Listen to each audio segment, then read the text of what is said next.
नका घेऊ ना 2 महिन्याची पेमेंट, द्या ना या शेतकऱ्यासाठी. का नाही देऊ शकत? अरे पुढे दिवाळी आली, दसरा आली, ह्या मोठ्या मोठ्या लोकांनी गाड्या, दसऱ्याला गाड्या घेतल्या, दुकानाचं स्वागत केलं, हे केलं ते केलं.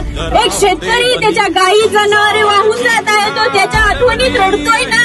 मग हा सरकार कोणी निवडून दिला? या शेतकरीनंच ना.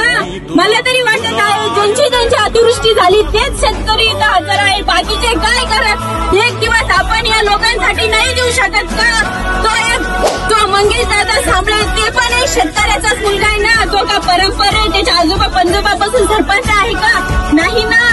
पण तो कोणासाठी लढतोय? 6वा दिवस आहे, अन्नाचा तुकडा नाही. काल पाणी घेतलं, ते कशामुळे? रक्ताची उलटी, रक्त नाकातून वाहत आहे.